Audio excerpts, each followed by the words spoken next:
C'est très gentil, Louise, de t'être proposé pour m'amener. Il n'y a pas un taxi de libre aujourd'hui, c'est simple, sans toi, j'aurais raté mon avion. Ne me remercie pas, Bernard. Entre voisins, on s'entraide. Et puis, j'aime bien jouer à faire le taxi, surtout à cette heure-ci. Ah bon? On est en pleine heure de pointe, et il y a des embouteillages. J'ai de suite senti que cette course allait me rapporter un max. On compte aujourd'hui 53 000 taxis en France, dont 16 600 opèrent à Paris. Alors si vous devez avoir recours à leur service, voici quelques clés pour comprendre leur fonctionnement. Il est assez difficile pour les consommateurs d'anticiper le montant de leur course en taxi, puisque le tarif varie à la fois selon le trajet parcouru, mais aussi le moment de la journée.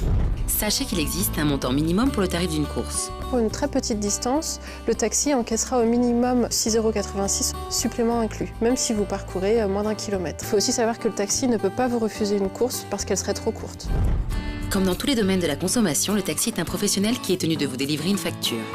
En dessous de 25 €, c'est à vous de la demander, mais au-dessus de 25 €, c'est automatique, il doit obligatoirement vous délivrer une facture. En dessous de 25 €, il ne peut pas la refuser si vous la demandez. Sur la vitre extérieure, vous devez pouvoir lire tous les moyens de paiement acceptés. La plupart des taxis n'acceptent pas les paiements par chèque et ne sont pas équipés de lecteurs de carte bancaire. Il faut donc se renseigner auprès du chauffeur avant de monter dans sa voiture sur les moyens de paiement qu'il accepte.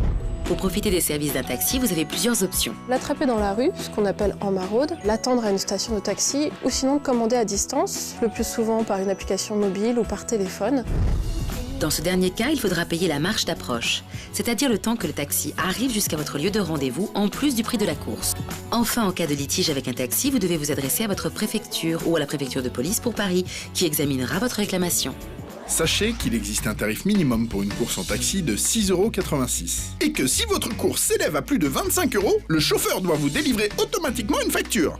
Enfin, si vous commandez un taxi par téléphone, sachez que cela engendrera un surcoût de votre course correspondant à sa marche d'approche.